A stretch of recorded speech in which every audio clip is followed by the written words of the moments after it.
ഇനി ജീവിക്കില്ല എന്ന് ഡോക്ടേഴ്സ് വിധി എഴുതിയ ഒരമ്മ 21ഓളം ഓട്ടിസം ബാധിതർക്ക് തണലാകുന്നു. പാലക്കാട് കൊല്ലങ്കോട് അരിക്കത്ത് എം ലേഖയാണ് അസുഖങ്ങൾ ഒരു ഭാഗത്ത് അലട്ടുമ്പോഴും ഓട്ടിസം ബാധിതർക്കായി ജീവിതം ഒഴിഞ്ഞുവെച്ചത്. തനിക്കൊട്ടും വയ്യാതായാൽ തൻ്റെ കുട്ടികളുടെ ഭാവി എന്താകുമെന്നാണ് ഇപ്പോൾ ലേഖയുടെ ആശങ്ക.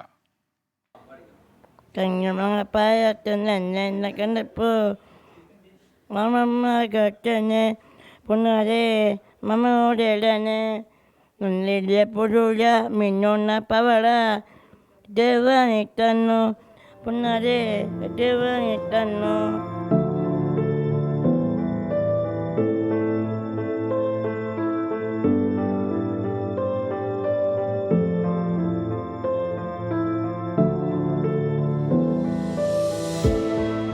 എലവഞ്ചേരിയിലും കൊല്ലങ്കോടുമെല്ലാമുള്ള 21ഓളം ഓട്ടിസം രോഗികൾക്ക് അമ്മയും ടീച്ചറും ചേച്ചിയും കൂട്ടുകാരിയുമെല്ലാമാണ് ലേഖ.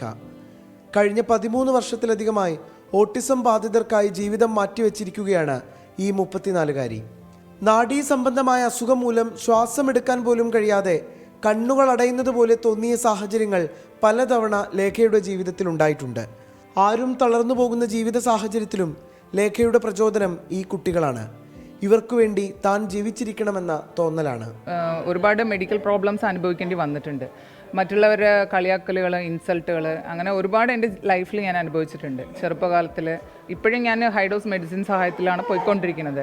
അപ്പോൾ ആ ഒരു അനുഭവമൊക്കെ വന്നപ്പോൾ ഞാൻ എൻ്റെ എഡ്യൂക്കേഷൻ കംപ്ലീറ്റ് ചെയ്തപ്പോൾ ഞാൻ പറഞ്ഞു അച്ഛനോടും അമ്മോടും എനിക്ക് എൻ്റെ അതേ പ്രശ്നങ്ങളുള്ള കുറച്ച് കുട്ടികൾക്ക് എന്തെങ്കിലും ചെയ്യണം എന്നൊരു ഓപ്ഷൻ പറഞ്ഞു. അങ്ങനെ ഞാൻ പ്രൈവറ്റ് സ്കൂളിൽ ടീച്ചറായിട്ട് ജോലിക്ക് കയറി. അതിൽ നിന്നുള്ള ഒരു വരുമാനം, പിന്നെ ട്യൂഷൻ എടുത്തിരുന്നു, സ്റ്റുഡൻസ് കൗൺസിലിംഗ് ആയിരുന്നു ചെയ്തിട്ടുണ്ടായിരുന്നു. അതിന് പുറമെ എൻ്റെ അച്ഛമ്മ റിട്ടയർഡ് ടീച്ചറായിരുന്നു. അപ്പോൾ അവർ പെൻഷൻ കിട്ടുമ്പോൾ ഒരു മാസം അതിൽ നിന്നൊരു തുക എൻ്റെ കയ്യിൽ തരും. ഈ ഒരു ഇൻകം ഞാൻ എന്ത് ചെയ്തു എന്ന് വെച്ചാൽ കൊല്ലങ്കോട് എലവഞ്ചേരി പഞ്ചായത്തിൽ നിന്ന് ഇങ്ങനെ ഓട്ടിസം ഫിക്സും ഉള്ള കുട്ടികളെ കണ്ടെത്തി, 20ഓളം കുട്ടികളെ കണ്ടെത്തി. അങ്ങനെ അവർക്ക് വേണ്ട ഭക്ഷണ സാധനങ്ങൾ, ഡ്രസ്സ്, മെഡിസിൻ, അങ്ങനെ എല്ലാം ചെയ്തു വരാൻ തുടങ്ങി. വർഷങ്ങളായി തൻ്റെ കുട്ടികളുടെ കുടുംബങ്ങളിലേക്ക് മരുന്നും മറ്റ് അവശ്യ വസ്തുക്കളും എത്തിക്കുന്നുണ്ട് ലേഖ. വലിയ സാമ്പത്തിക ചെലവ് വരുമെന്നിരിക്കെ തനിക്ക് എത്ര നാളിത് മുന്നോട്ട് കൊണ്ടുപോകാൻ കഴിയുമെന്ന ആശങ്കയിലാണ് ലേഖ. എൻ്റെ അച്ഛമ്മ മരിച്ചപ്പോൾ ഞാൻ എൻ്റെ ഇതിനുള്ള എമൗണ്ട് കണ്ടെത്തുന്നത് എങ്ങനെയെന്ന് വെച്ചാൽ ഞാൻ അമൃതയിലാണ് ട്രീറ്റ്മെൻറ്റ്. എല്ലാ മാസവും അമൃതയ്ക്ക് പോകുന്നതൊക്കെ ക്യാൻസൽ ചെയ്തിട്ട് ആ പോകുന്ന ദിവസം ഞാൻ അവിടെ പോയി ചിലവാക്കിയെന്ന് കരുതിയിട്ട് ആ തുക ഞാൻ ഇവർക്ക് ചിലവാക്കുകയാണ് ചെയ്യും. ലേഖയുടെ കരുതൽ ഈ കുടുംബങ്ങൾക്ക് നൽകുന്ന ആശ്വാസം ചെറുതല്ല. കോവിഡ് കാലത്ത് കിടപ്പിലായപ്പോൾ പോലും ലേഖ തൻ്റെ കുട്ടികളുടെ വീടുകളിലേക്ക് സാധനങ്ങൾ എത്തിച്ചിരുന്നു. ഇപ്പോൾ ഇവിടെ ഇതിങ്ങനെ തുടങ്ങിയ കാരണം എനിക്ക് കുഴപ്പമില്ല. ഇപ്പോൾ ആദ്യം സാധനങ്ങളൊക്കെ കിട്ടുന്ന കാരണം അങ്ങനെ പോകണു. അല്ലാണ്ട് സ്വന്തക്കാരൻ്റെ ബന്ധുക്കാരൻ്റെ ഒരു ആനുകൂല്യങ്ങളും എനിക്കില്ല.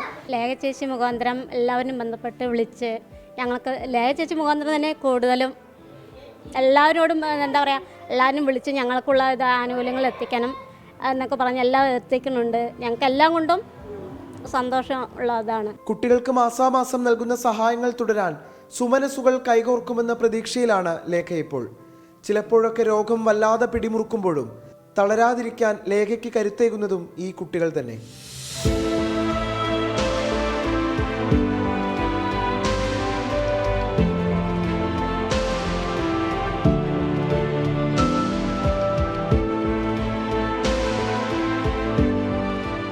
നിഖിൽ പ്രമേഷ്, 24 പാലക്കാട്.